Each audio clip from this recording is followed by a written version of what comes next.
Hello everyone, मैं कुमार गौरव स्वागत करता हूं अपने यूट्यूब चैनल जिसका नाम है स्टडी वाला का।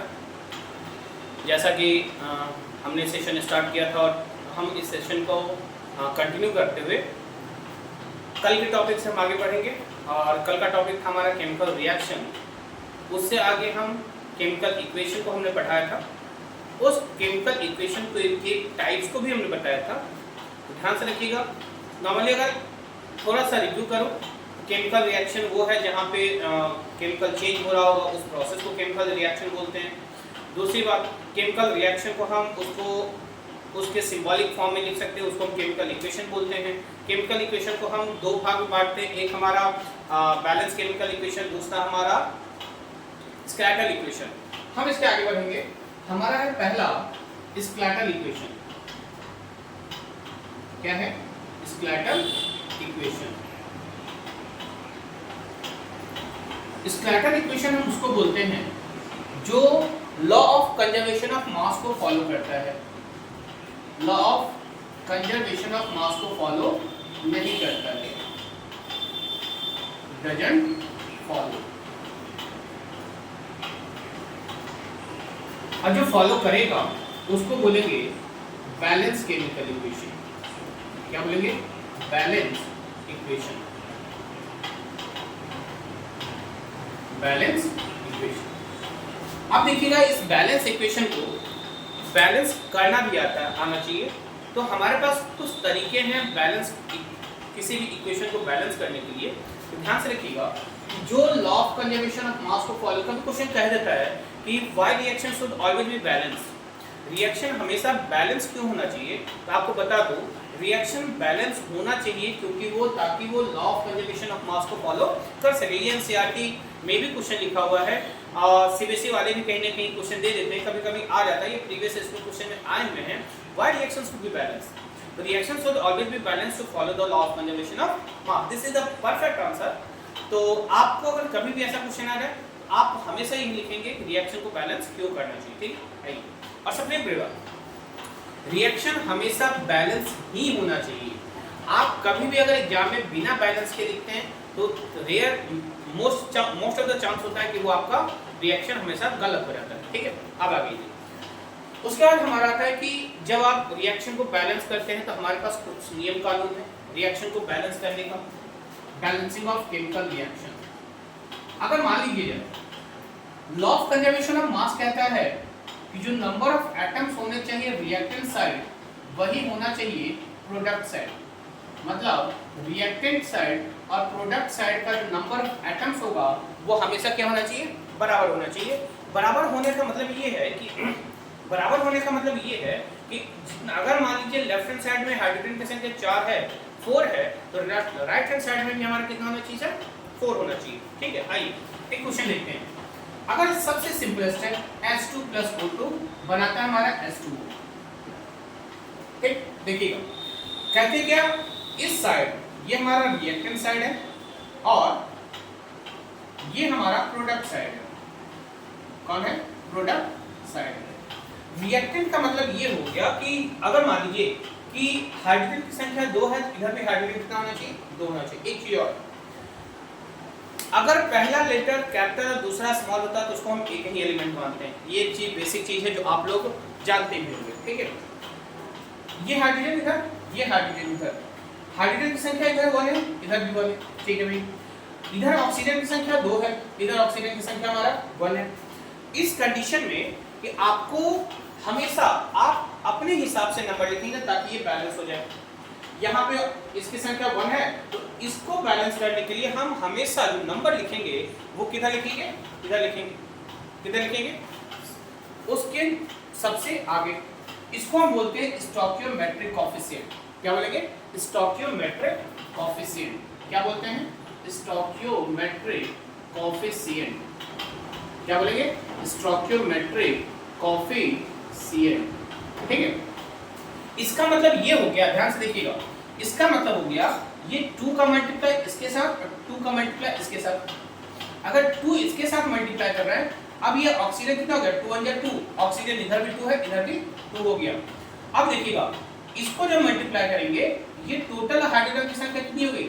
4, जबकि इधर हाइड्रोजन कितना है 2, तो आप 2 में फिर क्या मल्टीप्लाई करेंगे, 4 आ जाए, आप चुपचाप लिखेंगे क्या 2। ये होता है सर हमारा क्या स्टोइकियोमेट्रिक कोएफिशिएंट। अरे हाँ कि ना, अब देखिएगा इसको बैलेंस इक्वेशन को पढ़ने का अपना एक वे होता है। जैसे देखिए कैसे 2 molecule of hydrogen gas combines with 1 molecule of oxygen gas form 2 molecule of water, 2 molecule of water। तो ये हमारा जब आपको स्टोइकियोमेट्रिक कोएफिशिएंट पता हो गया तो आप हमेशा याद रखिएगा कि हम उसको पढ़ने का अपना एक तरीका होता है, वे ऑफ रीडिंग होती है, वे ऑफ रिप्रेजेंटेशन होता है, आप कैसे उसको सामने वाले को रिप्रेजेंट कर पा रहे हैं, ये हमारा एक सिंपल सा फॉर्म। ठीक है, आइए ये हमारा chemical equation, balance chemical equation बहुत सारे हमारे पास, हम आपको इसी वीडियो के लिंक में हम आपको एक क्वेश्चन का पीडीएफ दे देंगे जिसमें आप मोस्ट ऑफ द बैलेंसिंग के क्वेश्चन होंगे, फिर हम कभी हम उसको डिस्कस भी करेंगे। ठीक है, चलिए अब आता है हमारा क्या मेन है केमिकल रिएक्शन के टाइप्स। क्या है, केमिकल रिएक्शन के टाइप्स,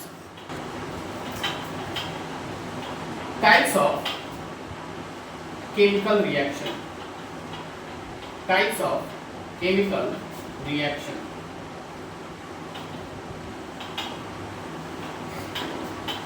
देखना आपको पढ़ना क्या क्या बेसिक चीज है, ज्यादा नहीं पढ़ना, सबसे इंपॉर्टेंट और सबसे आसान चैप्टर है। ठीक है, पहला है कॉम्बिनेशन रिएक्शन, कॉम्बिनेशन रिएक्शन। दूसरा है डीकंपोजिशन रिएक्शन, डीकंपोजिशन रिएक्शन। तीसरा है डिस्प्लेसमेंट रिएक्शन, तीसरा डिस्प्लेसमेंट रिएक्शन। 4 है double displacement reaction, double displacement reaction. 5वां है ऑक्सीडेशन रिएक्शन, या फिर आप लिखिए रेडॉक्स रिएक्शन। रेडॉक्स में 2 होते हैं, एक कहलाता है ऑक्सीडेशन,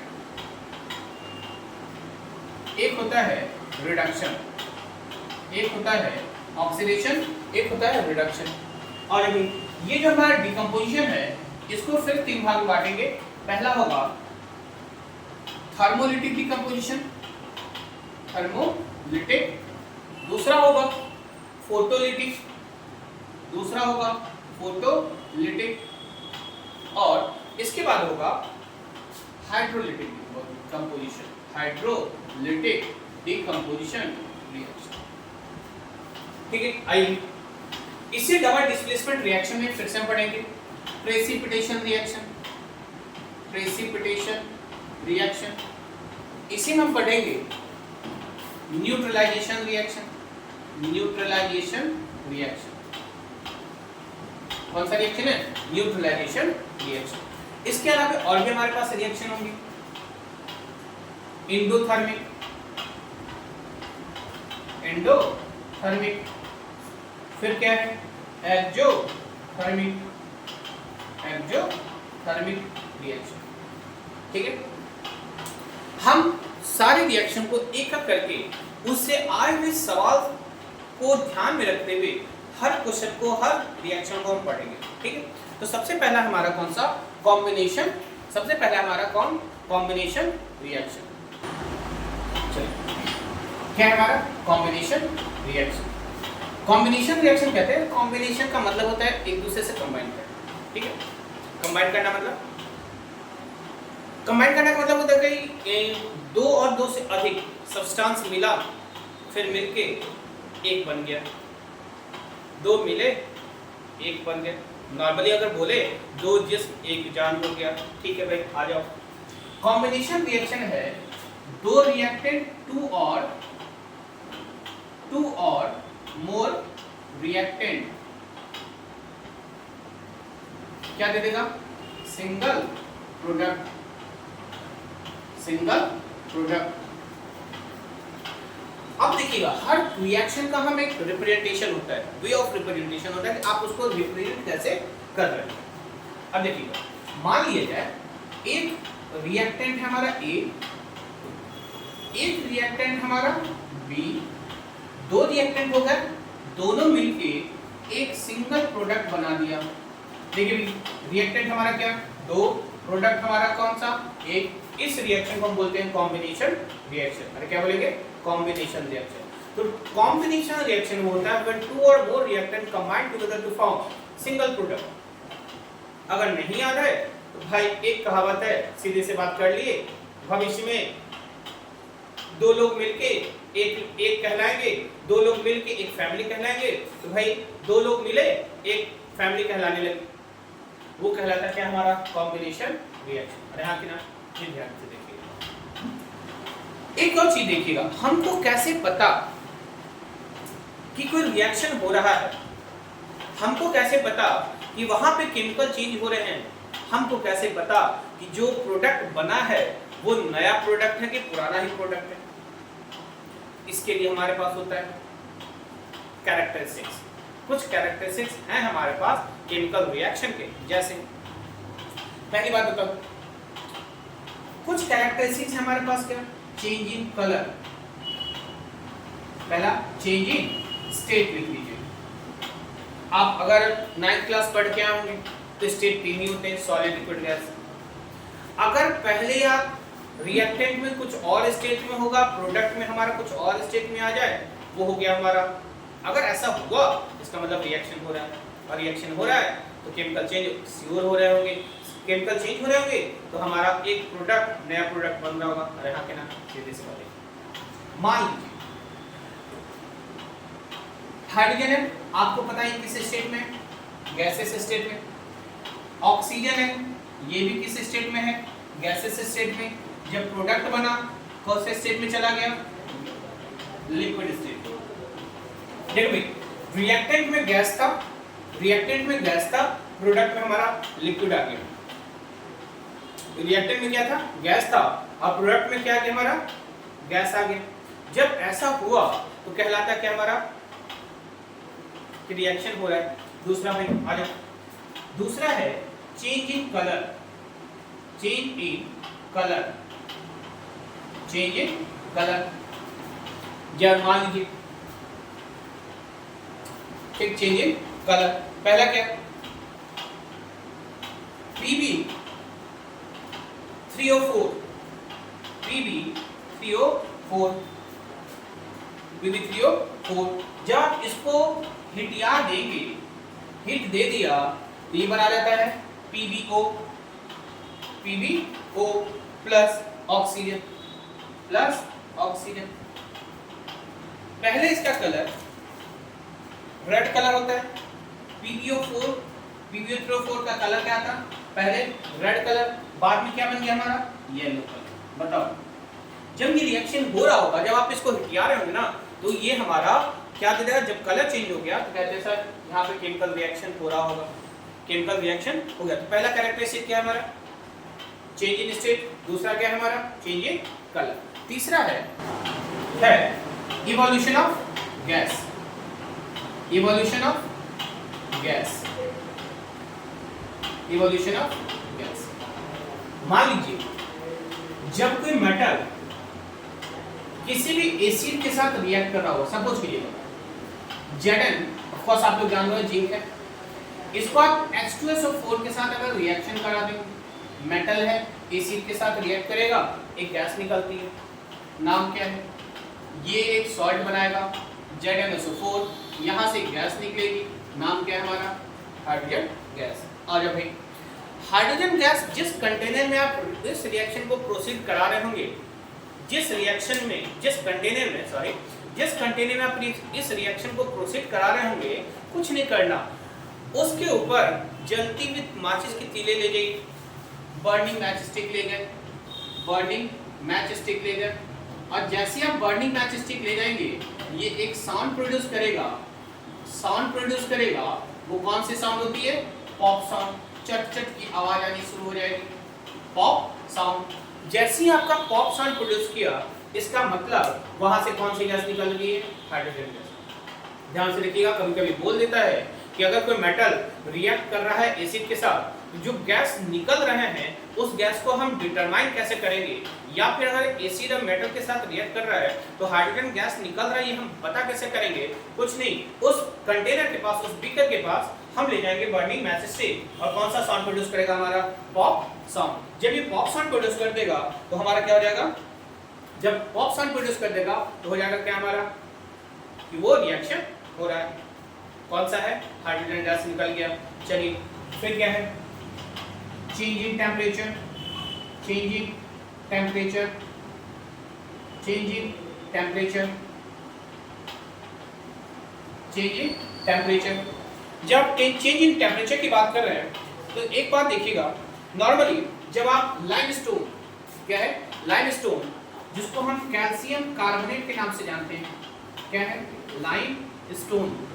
हमेशा याद रखिएगा, लाइमस्टोन। जब आप इसको हिटिया देंगे, जब आप इसको हिटिया देंगे तो ये टूट जाएगा कैल्शियम ऑक्साइड में, और यहां से निकलेगी कार्बन डाइऑक्साइड गैस। बड़ी शानदार सा क्वेश्चन आ गया, carbon dioxide gas.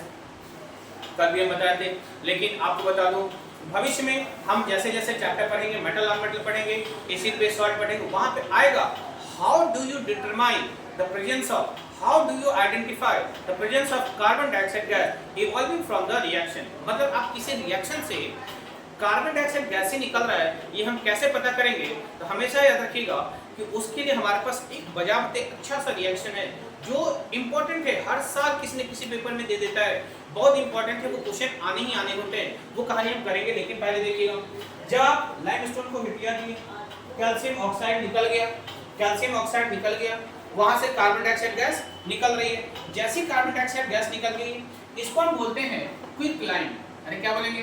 Quick line, या फिर नॉर्मली लाइन। मतलब कार्बन डाइऑक्साइड निकलेगी, टेम्परेचर चेंज होना शुरू हो जाएगा, इसको बोलते हैं सर क्या? हमारा इसको बोलेंगे क्या सर? रिएक्शन हो रहा। फिर क्या? Formation of precipitate. एक क्या है? Formation of precipitate. Formation of precipitate।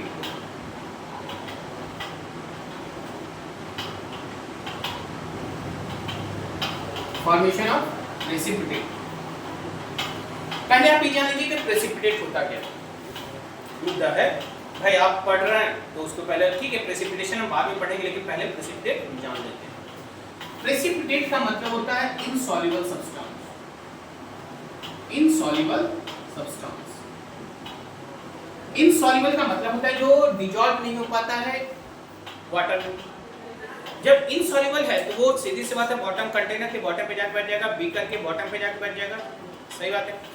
अब हम नॉर्मली बोलते हैं जब प्रेसिपिटेट का फॉर्मेशन हो रहा होगा, प्रेसिपिटेट का फॉर्मेशन हो रहा होगा, एक बात हमेशा याद रखिएगा कि वो रिएक्शन हमेशा जहां पे रिएक्शन हो रहा होगा उसको हम बोलेंगे प्रेसिपिटेशन रिएक्शन। अरे क्या बोलेंगे? Precipitation reaction. जैसे ध्यान से देखिएगा, sodium sulphate Na2SO4 plus barium chloride, barium chloride बनाता है NaCl प्लस BaSO4। जब ये रिएक्शन कर रहे होंगे ना, जब ये रिएक्शन आप कर रहे होंगे, पता चलेगा जो ये कॉमन सॉल्ट है इसको हम टेबल सॉल्ट के नाम से जानते हैं। ये हमारा वाटर सॉल्युबल होता है, पानी में घुल जाता है, तो ये हमारा सॉल्युबल होता है, जबकि ये हमारा इनसॉल्युबल होता है। क्या होगा? इनसॉल्युबल होगा, और इसी इनसॉल्युबल को हम बोलेंगे क्या? प्रेसिपिटेट। अरे क्या बोलेंगे? प्रेसिपिटेट। तो अब देखिएगा, जहां पे आपका प्रेसिपिटेट फॉर्म हो गया, जहां आपका इनसॉल्युबल सब्सटेंस का फॉर्मेशन हो गया, वो कहलाता है क्या? Precipitation reaction. ये हम पढ़ेंगे, चिंता मत कीजिए। बताओ भाई, पता चल गया? तो हमें क्या पढ़ा? 5 कैरेक्टरिस्टिक्स होते हैं, change in state, change in colour, change in temperature, evolution का, evolution of gas, formation of precipitate. ठीक है, आज के लिए इतना ही। छोटे छोटे टॉपिक से पढ़ते चलेंगे, धीरे धीरे हम, हमारे साथ मैथ्स के फैकल्टी भी जुड़े, हमने आपसे बताया है, हमने आपसे वादा किया है कि हमारे साथ मैथ्स की फैकल्टी भी जुड़ेगी, और शानदार से फैकल्टी है। तो आज के लिए इतना ही रखते हैं, फिर कल मिलेंगे इसी समय पे, एक वीडियो फिर से अपलोड होगा, ठीक, एक नए टॉपिक के साथ। और हमारा नेक्स्ट टॉपिक है, ज़्यादा नहीं है, एक टॉपिक है how will you determine the state. कैसे आप किसी भी रिएक्शन को इंफॉर्मेटिव बना सकते हैं, उसके स्टेट को लिखिए, ठीक है। आप स्टेट लिख दिए, रिएक्शन कंप्लीट हो गया। आपने रिएक्शन को बैलेंस कर दिया, आप रिएक्शन को इंफॉर्मेटिव बना दिए। इंफॉर्मेटिव बनाने के लिए आपने उसका स्टेट लिख दिया, इसका मतलब रिएक्शन हमारा, इक्वेशन हमारा कंप्लीट हो गया। जब भी आप रिएक्शन और इक्वेशन लिखेंगे, इक्वेशन आप लिखेंगे, इसका मतलब आपको इंफॉर्मेटिव रिएक्शन लिखना पड़ेगा, इंफॉर्मेटिव इक्वेशन लिखने पड़ेंगे। आपको ये बताना पड़ेगा कि किस स्टेट में था, किस में चला गया। आप जब ये बना दिए, आपने इसको बैलेंस कर दिया, रिएक्शन हमारा इंफॉर्मेटिव तैयार हो गया, मतलब आप complete reaction, complete balance reaction आपने लिख दिया, ठीक है। चलिए, तब तक के लिए आज के लिए इतना ही, फिर मिलेंगे कल इसी समय पे। तब तक के लिए thank you, have a nice day, अच्छे से गुड नाइट, सबक है।